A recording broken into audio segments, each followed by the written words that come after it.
தேவனே, இன்று என்னை உருமாற்றும். செப்டம்பர் மாதம் 3ஆம் தேதி. சந்தோஷத்தின் ராஜ்யம். எபிரெயர் 1:9.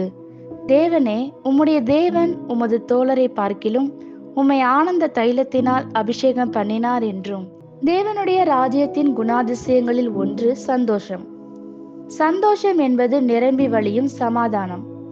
சந்தோஷம் தேவனின் குணங்களில் ஒன்று. தேவன் நம் புலம்பலை ஆனந்த களிப்பாக மாற்றுகிறார்.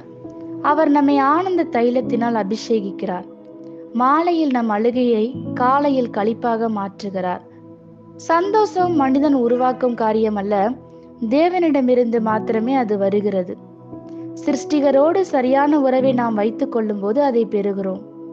பின்னர் நாம் சிறிய காரியங்களுக்கும் பெரிய காரியங்களுக்கும் நன்றியுள்ளவர்களாக இருக்க கற்றுக்கொள்ள வேண்டும். தேவன் உங்களுக்காக செய்யும் எல்லாவற்றிற்காகவும் அவரை துதிக்க துவங்குங்கள். நன்றியும் துதியும் நம் வாழ்வில் மகிழ்ச்சியை கொண்டு வரும் கருவிகள். அது தூய்மையானது, மாறாதது, வல்லமையானது.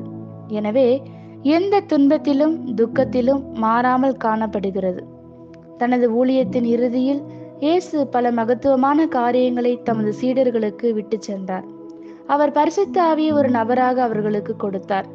சமாதானத்தை விலையேற பெற்ற சொத்தாக விட்டு சென்றார்.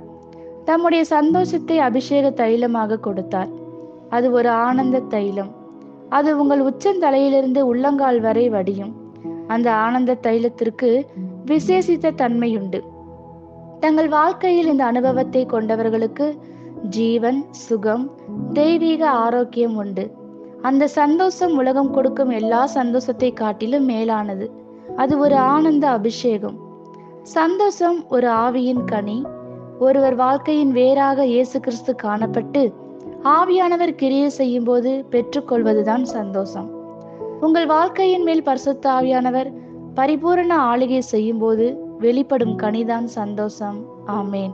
இந்த வார்த்தைகளினால் நீங்கள் ஆசீர்வதிக்கப்பட்டீர்கள் என்று நாங்கள் நம்புகிறோம்.